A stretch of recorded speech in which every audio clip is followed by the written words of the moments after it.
Hace apenas unos minutos se confirma la muerte de 2 militares durante un enfrentamiento en Tamaulipas. Así lo confirmó la Secretaría de la Defensa Nacional. Tendremos la información que se ha revelado hasta el momento.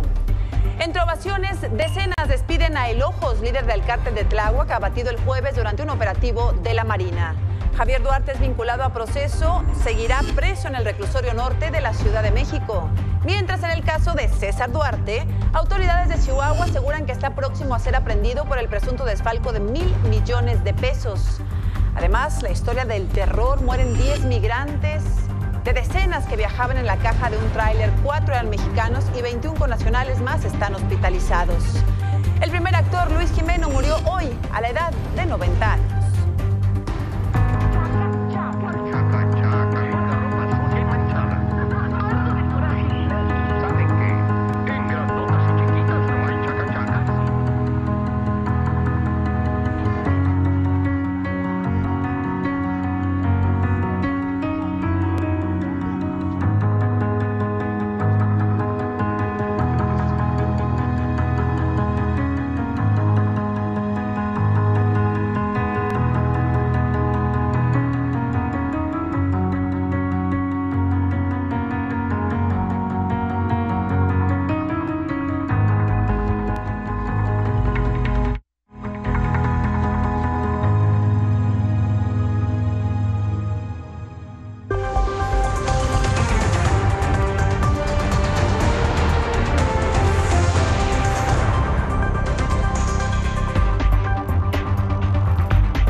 Como siempre, doy la bienvenida a Milenio Noticias de la Noche.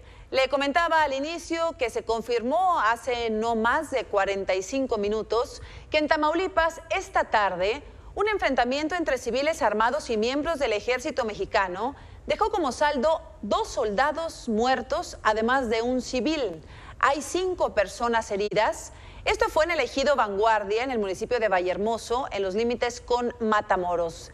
El Grupo de Coordinación Tamaulipas informó que los militares fueron agredidos por varios sujetos en diversos vehículos sobre la carretera nacional 24, lo que provocó que el vehículo militar cayera al canal mientras que los agresores huyeron. En el lugar se aseguró un arma larga y la PGR abrió una carpeta de investigaciones. Toda la información que se tiene hasta el momento respecto a esta información, que recién se acaba de confirmar un enfrentamiento con criminales que dejó un saldo de 2 soldados muertos. Es la información que se ha dado a conocer por parte de la Secretaría de la Defensa Nacional. Hay imágenes que han estado circulando a través de redes sociales de los soldados. Por respeto a ellos y a sus familias, no los vamos a transmitir en este espacio, pero estas son imágenes del vehículo en que viajaban los elementos militares. 2 de ellos fallecieron. Ahí mismo en Tamaulipas, a 22 días del secuestro de la española Pilar Garrido, aún no se sabe nada de su paradero. Los plagiarios no han solicitado rescate por ella. La imagen que vemos en pantalla es del más reciente operativo de búsqueda que realizan las fuerzas policíacas del Estado en coordinación con la Policía Ministerial. El vocero de seguridad de Tamaulipas, Luis Alberto Rodríguez, detalló que las brigadas pueden ser de hasta 100 personas apoyadas con perros y también apoyadas con un helicóptero. La búsqueda se extendió a 5 municipios, aunque se centra en Soto la Marina y Abasolo. El esposo de Pilar coopera con ellos. Han interrogado a más personas. En el caso de la española, frente a las diversas versiones de hechos o circunstancias, la Procuraduría General de Justicia de Tamaulipas ha subrayado que la investigación es global y por ello se revisan todos los elementos y entornos que contribuyan a esclarecer el hecho. 22 días después, no se sabe nada de Pilar Garrido. Por cierto, el fin de semana las autoridades difundieron un retrato robot de uno de los presuntos secuestradores de la española. La vocería de seguridad precisó que este retrato fue elaborado con los datos ofrecidos por Jorge González, el esposo de la víctima. La imagen corresponde a un hombre de entre 15 y 16 años de edad, de complexión delgada y de tez morena. Ahí mismo, en Tamaulipas, pero en Reynosa, 4 integrantes de una familia fueron asesinados por un grupo armado ayer por la madrugada. Los hechos ocurrieron en la colonia Arcoíris. Entre las víctimas hay una mujer de unos 80 años, otra mayor de 50 y una más de 40 aproximadamente, así como un hombre de 38. El único sobreviviente es un niño de apenas 6 años de edad, quien logró esconderse debajo de una mesa y aún se desconoce el móvil del ataque. En Puebla, un operativo de búsqueda para detener a El Bucanas derivó en un enfrentamiento entre marinos y presuntos huachicoleros, dejando un saldo de 5 muertos. El enfrentamiento sucedió en una casa de seguridad ubicada en el municipio de La Esperanza y ahí mismo aseguraron varias armas. Con este ya suman 3 operaciones, con un saldo de 13 muertos. Se tiene información que se encuentran entre los límites de Veracruz y Puebla. El gobernador de Veracruz, Miguel Ángel Yunes, ha ofrecido una recompensa de $1 millón para quien dé información que ayude a dar con su captura, con el captura del Bucanas, mientras que el gobierno de Puebla aseguró que no habrá tregua contra el delincuente.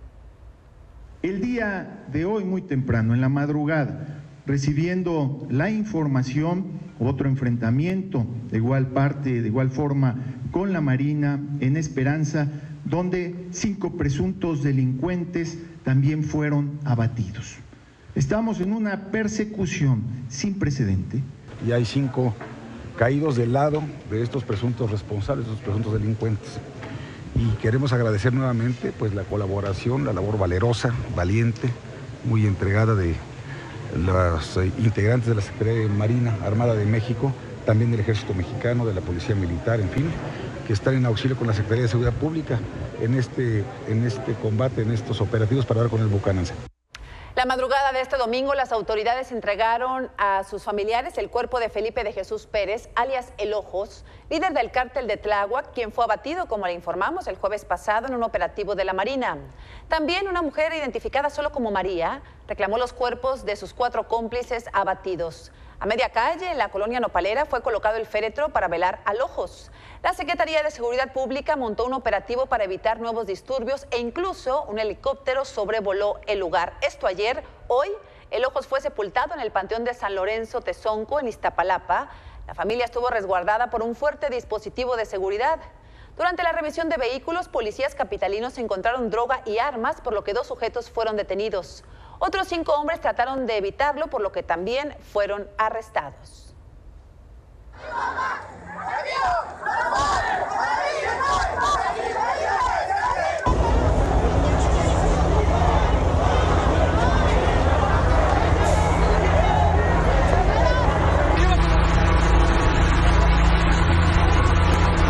Así la tensión que se vivió hoy durante el sepelio de este delincuente. Y a pesar de lo que dicen las autoridades, que niegan la presencia de grupos delincuenciales o cárteles en la Ciudad de México, el periodista Héctor de Mauleón ha investigado la operación del cártel de Tláhuac. Hoy en su columna detalla que el grupo delictivo ya tenía fuerza desde el 2014 y que Felipe de Jesús Pérez El Ojos trabajaba para Óscar García Montoya, el compayito, líder de la organización La Mano con Ojos, quien confesó ejecutar con sus propias manos a 300 personas. Tras la detención de García Montoya, El Ojo realizó su propio imperio y se adueñó de los mototaxis que le servían de halcones y ayudantes. El Ojo se abarcó además de Tláhuac, Coyoacán, Iztapalapa, Milpa Alta, Magdalena Contreras, Tlalpan y Xochimilco, demarcaciones en las que se reportaron 80 ejecuciones en el último año. Y justamente como El Ojo se apropió del negocio de los mototaxis durante más de un año, de la administración de Rigoberto Salgado como delegado, se ha reportado la desaparición de al menos 64 de sus operadores que no estaban relacionados al cártel de Tláhuac. Una investigación de 1TV reveló que uno de los desaparecidos es Josué Trejo, quien manejaba un carrito de golf y está desaparecido desde el 20 de julio del año pasado. También detalla la investigación, varios han sido asesinados, como es el caso de Ángel Giovanni, un joven de 18 años que fue encontrado en Tlatengo. Así denunció una de las familias los hechos. Con las autoridades de la delegación, pienso que sí están coludidas con la delincuencia, o incluso hasta el Ministerio Público puede estar coludido con el crimen organizado. Mi hijo fue la sexta persona que lo mataron.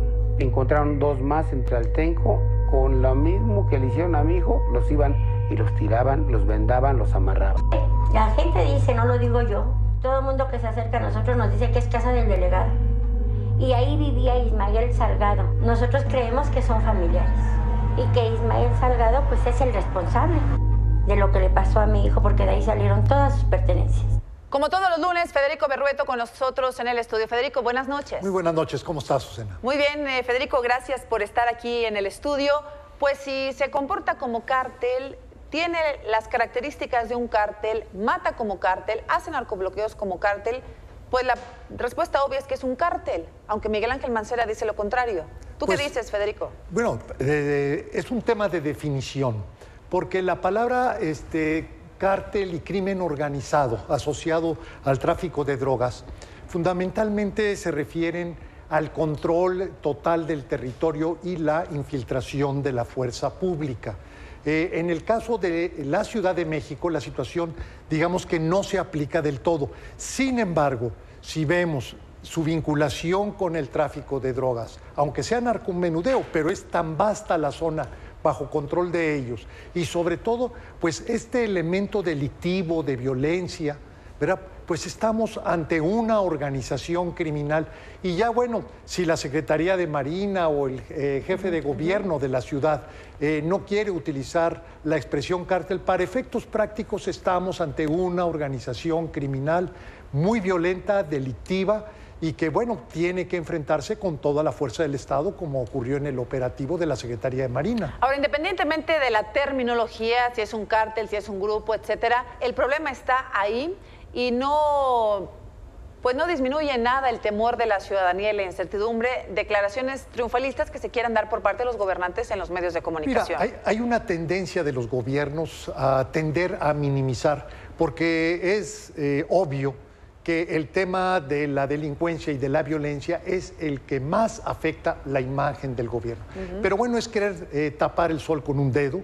Ahí está la violencia, la población lo está padeciendo, la delincuencia la está padeciendo la población, y por más que se quiera regatear esta realidad y además en este caso no utilizar una palabra que al parecer les espanta, que es la de cártel, bueno, la realidad es que la población es a la que le espanta el nivel de violencia y delincuencia que se está padeciendo en la Ciudad de México y bueno, en muchas otras partes del país. Ahora, prácticamente conocemos, pues, la mayoría de los estados de la República, tristemente, Federico, tienen un cártel predominante, ¿no? En donde hemos visto narcobloqueos, enfrentamientos que derivan en secuestros, extorsiones, homicidios, y no se entiende ninguna operación de un cártel, vamos a decir, de un grupo de esta magnitud, sin la complicidad de las autoridades, de algunas autoridades. Bueno, lo que está haciendo o hemos conocido por parte de los medios es un involucramiento de la autoridad delegacional y en este caso, bueno, pues que ya antecede una serie de cargos previos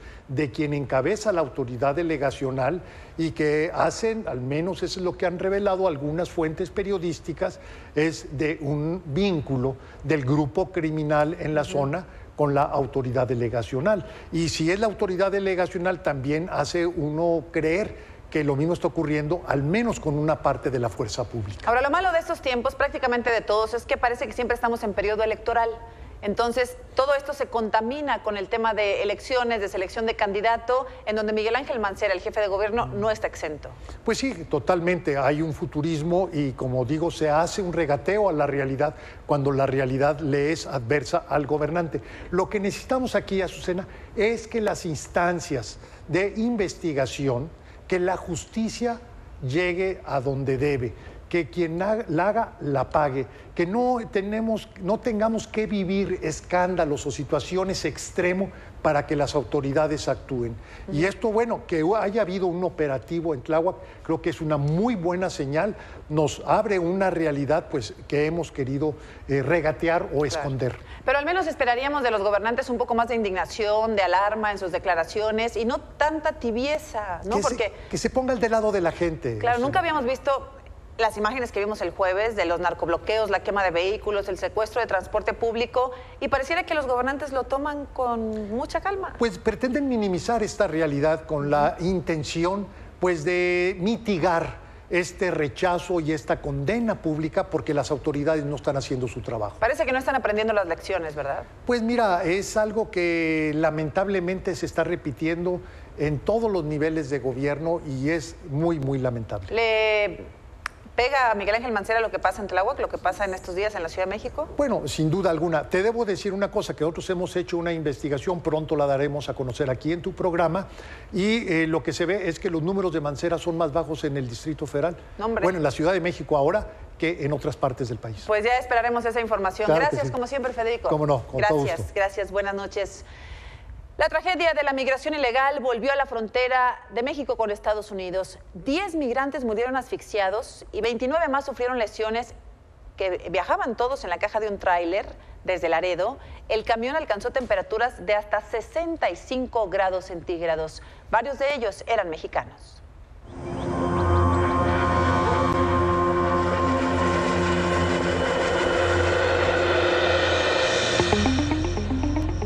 La migración de indocumentados a Estados Unidos volvió a mostrar su horror en la frontera norte. El fin de semana, un centenar de ellos aceptaron ocultarse en la caja de un tráiler con tal de llegar a su destino. El camión partió de Laredo y fue subiendo y bajando personas a cambio de un pago de entre $3,500 y $5,000.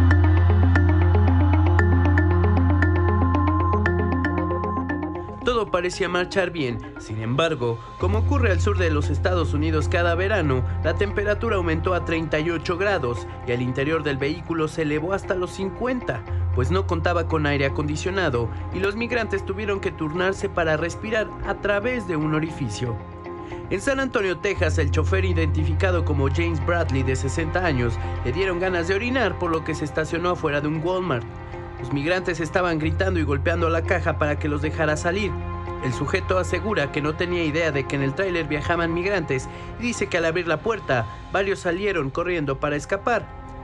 Un empleado de la tienda llamó a la policía, que al llegar se encontró con una terrible escena.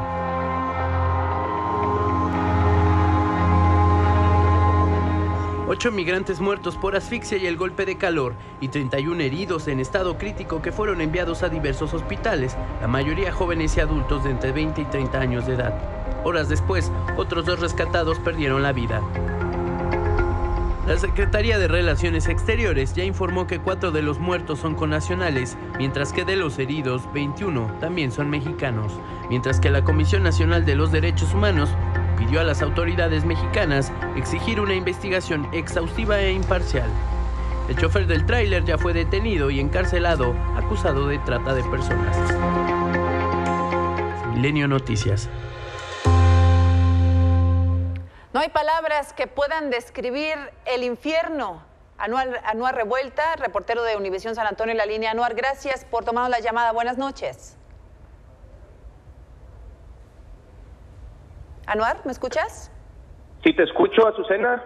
Te decía que es una de las tragedias más grandes que se han vivido en los Estados Unidos, que tiene que ver con la migración en este país. Hace unos momentos nos acaba de llegar un comunicado de la Secretaría de Relaciones Exteriores de la oficina de aquí de San Antonio, confirmando que de las 29 personas que fueron abandonadas en la caja de este tráiler, 25 de ellas son de origen mexicano, y de las 10 personas que fallecieron, 4 son de origen mexicano. Hay otras 2 personas con nacionalidades de otros países que no se especifica cuáles, y otros 6 no han podido confirmar su identidad. También sabemos que una de las personas que murió en este tráiler, se ha confirmado, es un dreamer, un soñador de origen guatemalteco que ha sido deportado hace un año, de aproximadamente 15 años de edad. Debo decirte que hoy se presentó en corte el chofer de este tráiler, y en su declaración aseguró que él desconocía completamente lo que estaba transportando, que él venía manejando de Laredo, Texas, y que hizo una parada en este Walmart de San Antonio porque necesitaba ir al baño, y fue ahí cuando se enteró, después de escuchar gritar a las personas, que venía transportando a estos indocumentados. Pero vamos a escuchar el testimonio de Adán Lara Vega, una de las personas sobrevivientes que estuvo varias horas encerrado en esta caja de tráiler. Él narra lo que se vivió y con quién venía acompañado. Pues yo, cuando llegamos ahí, pues el tráiler ya estaba lleno. Realmente no sabría decirle cuánta gente realmente era. Pues da cuenta que yo cuando reaccioné, pues sí me levanté, pero me levanté bien. O sea, cuando desperté, pues yo sí, o sea, volteé para todos lados y sí, cuenta que me levanté, quise correr, pero como que me dio aire. Entonces yo me caí donde andaba bien débil. ¿Por qué decidiste tomar el viaje, no? Un viaje peligroso, ¿no? Pues la necesidad, Sí. La necesidad más que nada. La necesidad los llevó a trasladarse en este camión de la muerte. Anuar, se menciona que de comprobarse los delitos al conductor, que ahora niega saber qué llevaba en la caja del tráiler. De comprobarse, podría alcanzar hasta la pena de muerte o la cadena perpetua. Así es, que este es el primer día del juicio que se puede llevar algunas semanas, pero sí se habla de cadena perpetua, como se ha castigado a otros choferes de tráileres por el mismo delito, o bien enfrentar la pena de muerte. Debo decir que toda esta información, Azucena, todavía sigue poco a poco, se siguen ajustando las cifras.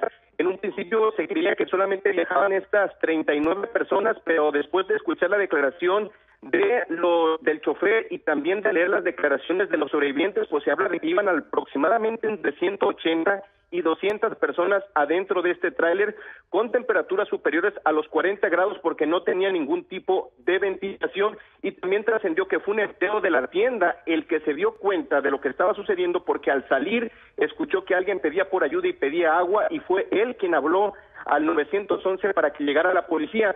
También se está investigando, Azucena, el hecho de que varios de los inmigrantes indocumentados que lograron salir con vida alcanzaron a escapar porque aparentemente había aproximadamente 6 camionetas estacionadas justo en esa área esperando a los inmigrantes. Ellos se subieron a estas camionetas y se los llevaron. Algunos de los sobrevivientes dicen que les habían dado una especie de fichas de colores para identificarlos, y cuando los recogieran los criminales, pues los iban a trasladar a los diferentes puntos a donde iban a terminar su viaje. Así que, evidentemente, las autoridades federales de este país están investigando un tráfico de personas, porque a todas luces es lo que parece ser, y también ha trascendido por declaraciones de los testigos y de los sobrevivientes que también estuvo involucrado el cártel de los Zetas en el pago de protección para poder ayudar a cruzar el río y entonces llegar hasta el punto en donde vieron el tráiler en Laredo, Texas, hasta que llegaron a San Antonio. Estaremos atentos a través tuyo, si nos permites, Anuar Revuelta de Univisión. Gracias y buenas noches.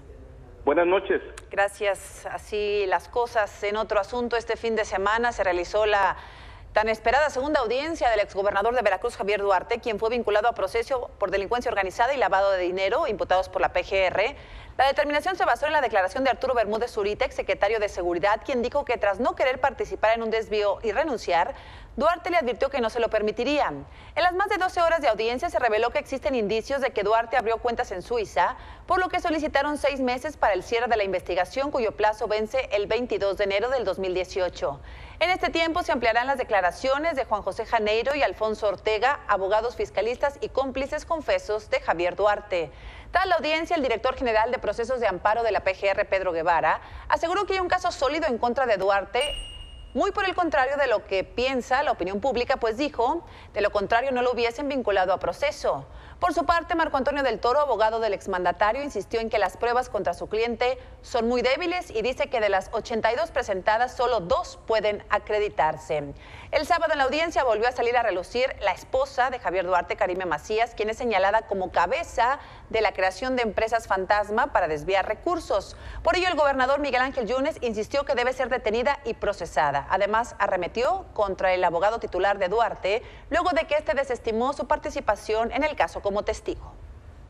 El señor defensor de Duarte, el abogado Marco Antonio del Toro, que lo primero que debiera decir es de dónde le pagan, cuánto le pagan, cómo le pagan, porque evidentemente le paga a Duarte con dinero que se robó de los veracruzanos, no le paga a Duarte un dinero lícito. Este señor lo que ha dicho, y tiene razón, es que cuando yo comparezca como testigo, él me podrá preguntar respecto al testimonio que yo rinda, respecto a las pruebas que yo aporte, y eso no tiene nada de malo, eso así es. Y quien volvió a estar, por supuesto, en esta audiencia con Javier Duarte es mi compañero reportero José Antonio Belmont, a quien le agradezco que nos acompañe nuevamente esta noche. José Antonio, bienvenido, buenas noches. Azucena, muy buenas noches. Pues una audiencia muy distinta a la que vivimos el lunes pasado, en la que ya lo mencionas, la opinión pública cuestionó a los ministerios públicos, la actuación de los agentes del Ministerio Público. En este caso, Azucena, te puedo comentar que, a diferencia del lunes pasado, pues este sábado se llevó a cabo pues una exposición completa por parte de los agentes del Ministerio Público de la Federación, en particular del titular del Aceido, Israel Lira Salas, quien durante más de una hora expuso y desglosó esta red criminal que le achacan al exgobernador de Veracruz, Javier Duarte. Expuso cómplices, expuso montos, expuso empresas, hizo, en fin, una detallada descripción de toda esta red de corrupción que, de acuerdo con la PGR, pues el exgobernador de Veracruz tejió desde iniciado apenas unos días de su mandato, Azucena. Tú decías, vemos en la imagen a Israel Lira Salas, titular del Aceido. Tú nos decías, José Antonio Belmont, que la gran diferencia entre la primera audiencia y la segunda la marcó Israel Lira, quien sí estaba finalmente enterado de lo que había en el expediente de Javier Duarte. Te puedo comentar que presentó unas gráficas, Azucena, no leyó una sola línea de su exposición en más de una hora, incluso detalló nombres de cómplices, empresas, cuentas bancarias, en fin, se notaba de sobremanera que conocía el expediente de miles y miles de fojas que incluye el mismo, esta carpeta de investigación, así como la orden de extradición que solicitaron de México hacia acá, pues debieron haber entregado información hacia las autoridades guatemaltecas para corroborar justamente la extradición. Pues Israel Lira Salas conocía a detalle todo esto. Que lo hubiéramos esperado desde la primera audiencia, pero mejoró abismalmente la representación de la PGR en esta segunda audiencia del sábado. Y además de este personaje nuevo, el titular del Aceido, dentro de la audiencia, pues salieron a relucir otros nombres, José Antonio Belmont, otros nombres dentro de la carpeta de investigación. Sí, Azucena, en una declaración, incluso el propio Israel Lira Salas mencionó en toda su argumentación de más de una hora, pues que, por ejemplo, una declaración de Alfonso Ortega mencionaba que Moisés Mansur le había solicitado a través, obviamente directa, con órdenes de Javier Duarte de Ochoa, que le urgía comprar una camioneta y un departamento, pues para quien mencionó literalmente como su pareja sentimental, Xóchitl Dominga Tres Jiménez, también integrante del gabinete de Ochoa de Javier Duarte de Ochoa. Xóchitl 3 es un nombre que no habíamos escuchado y que se presume que era pareja sentimental de Javier Duarte. Textual, así lo dice la declaración, ¿no? Textualmente fue lo que mencionó el propio titular del Aceido en una parte de la declaración de Alfonso Ortega, este abogado fiscalista y cómplice confeso del exgobernador de Veracruz. Ahora, ¿no tendría relevancia pública la vida privada para nosotros de Javier Duarte y de su matrimonio, etcétera, si no fuera porque hay recursos públicos involucrados en el caso? Exactamente, y que mencionan que el propio Javier Duarte de Ochoa le exigió con extrema urgencia, es lo que menciona en la declaración, una camioneta y un departamento, pues para esta mujer que hoy conocemos pues ya más públicamente a nivel nacional. En la primera audiencia se hablaba de que se habían podido comprobar 39 millones de 38.5 de los 438 millones. ¿Qué pasó en esta segunda audiencia? En esta segunda audiencia y en particular con la exposición, incluso con gráficas, con recuadros, con declaraciones. Ya parecía robusta la investigación. Ya muy detallada por parte del titular del Aceido, pues se mencionaba una cifra, 1.670 millones de pesos. Esto también fueron muy enfáticos en declarar que la investigación no había concluido y que pues precisamente este plazo de 6 meses era para robustecer la misma e incluso se podían incrementar los montos que le achacan de desvíos a Javier Duarte. Ya mencionabas, hay indicios fuertes de que tanto Moisés Mansur, su principal prestanombre, como Javier Duarte abrieron cuentas en Suiza y también ahí se puede identificar más montos de este dinero desviado, Azucena. Por lo pronto nos quedamos en 1.670 millones de pesos, dice la PGR. Es uno de los montos que maneja. También fueron muy enfáticos en decir que no necesariamente por un monto en específico se le está imputando a Javier Duarte de Ochoa. Incluso en su exposición dijo, puede ser por un solo peso, pero pues se le está comprobando, por lo menos en esta fase de imputación y ahora de vinculación, este delito a Duarte de Ochoa. Están siendo muy cuidadosos a la PGR para que no les desestimen las pruebas presentadas la defensa de Javier Duarte. ¿Volvemos a saber de él hasta enero?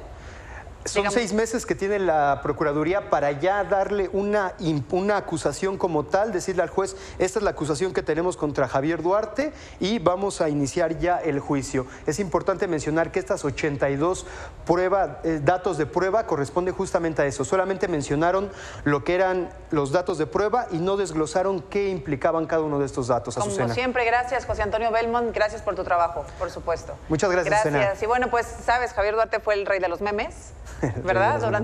Y lo sigue siendo durante mucho tiempo y ahora es el protagonista de la famosa canción Felices los Cuatro. Te lo encerramos en un cuarto, vamos a ser felices un rato.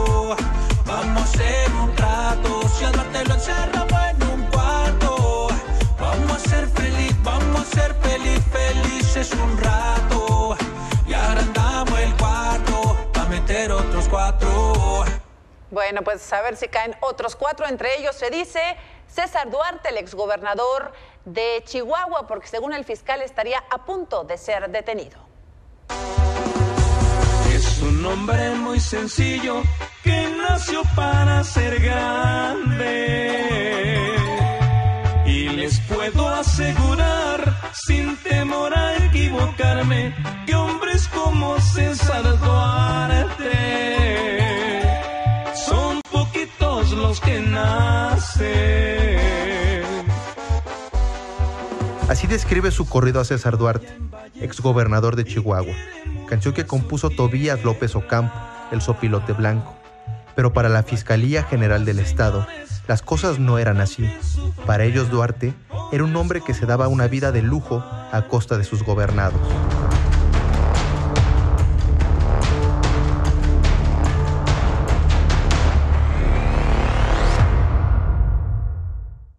Sabíamos que había muchos excesos en torno al gobernador, al exgobernador, había muchos excesos, cuentas millonarias que se pagaban en viajes, comitivas al extranjero, en donde llevaba 20, 30 personas y todos con cargo al erario público, o sus viajes al Distrito Federal, donde rentaba varias suites en hoteles de lujo para él y su personal. Sí, había muchos excesos, muchos excesos. Entre las propiedades que han podido acreditar que el exmandatario priista adquirió presuntamente de manera ilícita, se encuentra el Rancho El Saucito, ubicado a 25 kilómetros de la cabecera de Valleza, y donde, dicen las investigaciones, atendía a políticos y amigos. De acuerdo con el registro de compra-venta de la propiedad al que tuvo acceso Milenio, el rancho de 60 hectáreas fue comprado por Duarte Jaques a su primo Mario Humberto Medina Duarte por un precio de 716,262 pesos. La propiedad cuenta con un lago artificial, una represa mandada hacer por el gobernador, caballerizas y hasta una pista aérea de 850 metros. Las autoridades evalúan el Saucito en 30 millones de pesos. Los delitos en materia de corrupción siempre están de alguna manera disfrazados o intentan ocultar el origen, especialmente el destino del dinero. Hay mucha simulación. Hasta el momento, las autoridades han podido acreditar un supuesto desfalco de 1,000 millones de pesos al erario público, aunque reconocen que solo llevan el 10% de la investigación. Aún falta conocer la ruta y el destino final de buena parte de los recursos públicos que le atribuyen haber desviado. Esto no significa que vamos a llegar a 10,000 millones de pesos, no lo sabemos. Hay muchos asuntos, unos por cantidades menores, otros por cantidades similares. En estos primeros expedientes llevamos ya nosotros a alrededor de 10 personas detenidas. Va a seguir la investigación, van a saltar nuevos nombres en estas primeras carpetas. Y en las subsecuentes, bueno, pues también irán saliendo más y más nombres de diferentes personas, unos como empresarios, otros como servidores públicos. Más allá de que fue la única promesa de campaña del actual gobernador Javier Corral, las autoridades aseguran que falta poco para la detención del otro Duarte, del que le achacan haber vivido como César. Nosotros tenemos la certeza de que así será, tenemos los elementos suficientes, estamos documentando todavía una cantidad importante de carpetas de investigación por diversos delitos. No hay forma de que se esconda, no hay forma de que se evada, va a tener que responder a la justicia en el estado de Chihuahua. ¿Ya se prepara para un interrogatorio? Listo, me mantengo para todo. ¿Debería prepararse? No, porque sé muy bien dónde estoy parado. ¿Ya se ve en la cárcel? Jamás. ¿Hasta qué haría para evitarlo? Malo que hubiera hecho algo para estar ahí.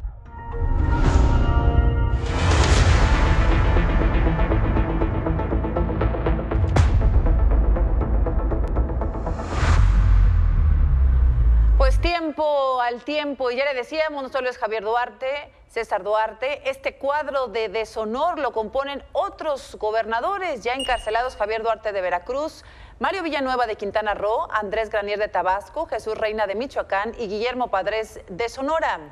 Los que se encuentran bajo un proceso de investigación: Humberto Moreira de Coahuila, Eugenio Hernández de Tamaulipas, Gabino Cue de Oaxaca y Fidel Herrera de Veracruz. En espera de extradición, Tomás Yarrington de Tamaulipas y Roberto Borge de Quintana Roo. Prófugos, César Duarte veíamos de Chihuahua y Juan Torres de Coahuila. Sujetos a proceso están Flavino Ríos de Veracruz, Rodrigo Medina de Nuevo León y Luis Armando Reynoso Femat de Aguascalientes. La lista, como ve, es larga. Al regresar del corte hay más información. El huracán Hillary provocará fuertes lluvias en varios estados de la República. Si tu negocio es la compra-venta de vehículos, eres inversionista inmobiliario o simplemente tienes buen ojo para los negocios, las subastas SAE son para ti. Ingresa a www.gov.mx/subastas SAE para conocer todo lo que puedes comprar.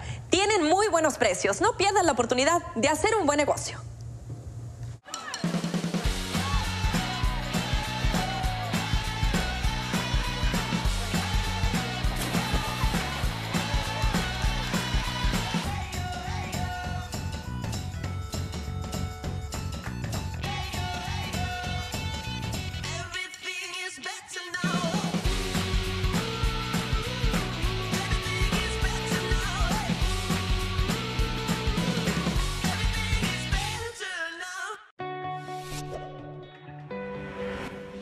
¿Sabías que?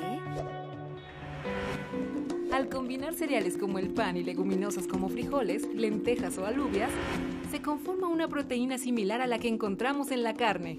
Esta combinación nos permite preparar platillos tradicionales, por ejemplo, un mollete. La fuerza de la vida empieza con una buena dieta y pan. El mar es único, poderoso, es fuente de vida. Y protegerlo es nuestra misión. Por eso, en la Secretaría de Marina, como Autoridad Marítima Nacional, ponemos todo para vigilar y preservar la vida de los mares mexicanos, cuidándolos de derrames, pesca ilegal y contaminación. Por todo lo que nos da, damos todo. Es un compromiso con el medio ambiente. Es un compromiso con México. Secretaría de Marina, Gobierno de la República.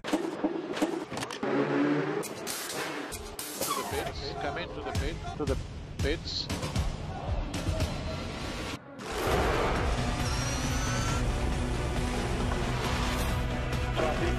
Keep pushing.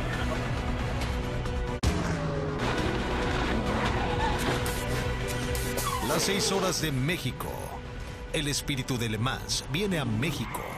2 y 3 de septiembre de 2017. ¿Y tú, cómo te mueves? Estas vacaciones, antes de salir a carretera, haz una revisión general de tu auto. Comprueba los niveles de agua, aceite, líquido de frenos y el estado de la batería y las llantas. Planea tu trayecto con anticipación. Recarga tu tag Televía o elige el método postpago para que te muevas por las autopistas más importantes del país sin detenerte y sin usar dinero en efectivo. Así viajarás más seguro y llegarás más rápido a tu destino. OHL México, movilidad eficiente y sustentable. Mucha actividad meteorológica en estos días. El ingeniero Alberto Hernández Unzón, coordinador general del Servicio Meteorológico Nacional en la línea. Ingeniero, buenas noches. ¿Qué tal, Azucena? Mucho gusto. Gracias, ingeniero. ¿Qué nos espera para las próximas horas, sobre todo con Hillary, ingeniero? Muy pendientes de Hillary. Tenemos 3 ciclones simultáneos, Azucena. Por un lado, las tormentas tropicales Greg e Irving, pero el huracán Hillary es mucho más peligroso porque está muy cerca de costas nacionales, a menos de 490 kilómetros, y como pueden ver en las imágenes de satélite, está generando una gran cantidad de propagación de nublados importantes, sobre todo en la costa de Chiapas, en Oaxaca, en Guerrero, y también Michoacán, Colima. Este sistema sigue viajando muy lentamente hacia mar abierto, pero esto va a estar contribuyendo a que genere efectos, sobre todo de oleaje elevado. Muy atentos el día de mañana, Azucena, se espera que Hillary se convierta en un huracán mayor, es decir, por arriba de categoría 3 o incluso mayor, categoría 4 podría ser, y a su paso entonces el oleaje se va a ir incrementando, Azucena. Ya hay mucha gente, muchos turistas en las zonas del Pacífico mexicano, entonces la recomendación en extremar precauciones, atender las indicaciones de protección civil, porque no solo estas bandas de fuertes precipitaciones, sino también el oleaje que de hoy tiene 2 a 3 metros de altura, pero mañana podría tener hasta 5 metros de altura debido a que se va a intensificar por arriba de los 185 kilómetros por hora en su zona central del huracán, Azucena. Pues como siempre, ingeniero, gracias por la alerta en estos estados de la República y mañana le daremos seguimiento si nos permite, ingeniero. Claro que sí, Azucena. Muy buenas noches. Como siempre, gracias. Buenas noches. Regresamos.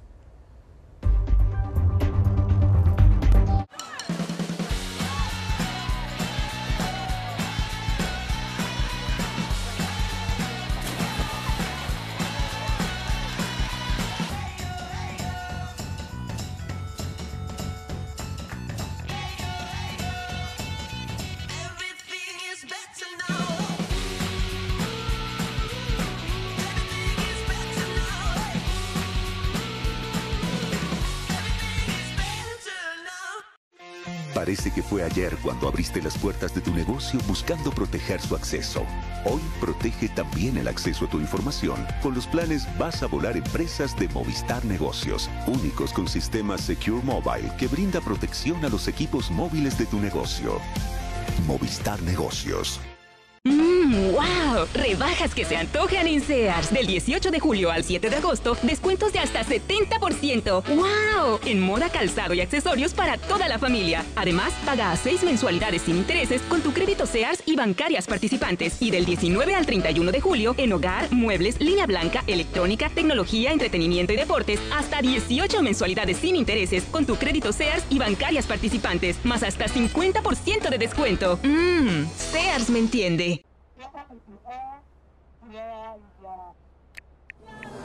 Ponte en modo verano con el plan Max sin límite 5000 y comparte lo bien que la estás pasando. Con 5000 megas y redes sociales sin límite por 499 pesos al mes. Telcel, la mejor red con la mayor cobertura. Nuestro primer viaje en carretera, los tres juntos. Algo anda mal.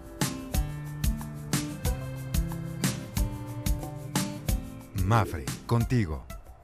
Siempre que me necesites a tu lado voy. Contacta a tu agente de seguros de confianza.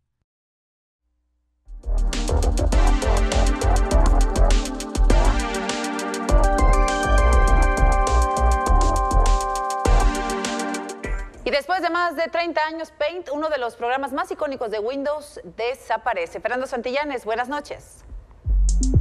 Hola, ¿qué tal, Azucena? Me da mucho gusto saludarte. Hoy, entre las noticias más importantes del mundo de la tecnología, nos despedimos de un software mítico, Paint. Y es que este editor de fotografías o este hacedor de dibujos digitales que desde 1985 forma parte de Windows, imagínense, desde Windows 1.9 estaba este programa incluido, ya no va a recibir soporte técnico, se va ahora a tener un nuevo Paint 3D que tiene características para poder hacer justamente dibujos, animaciones en tercera dimensión, pero el Paint, como lo conocemos, este programa en el cual muchos nos entretuvimos a veces cuando teníamos un rato libre o cuando queríamos editar una foto rápido, ya no va a estar disponible a partir de octubre, más o menos, no dieron una fecha exacta, ya que tiene nuevas características Windows. Poco a poco empiezan a desaparecer softwares clásicos como este, también Outlook Express, uno de los programas con el cual se recibían correos electrónicos, también ya no va a existir, ya que hay una nueva forma de recibir correos por Microsoft. Adiós al Paint, y hoy fue una de las noticias más sonadas en el mundo de la tecnología. Hasta aquí las noticias más importantes del mundo de los geeks, pero nos vemos mañana con más noticias de tecnología.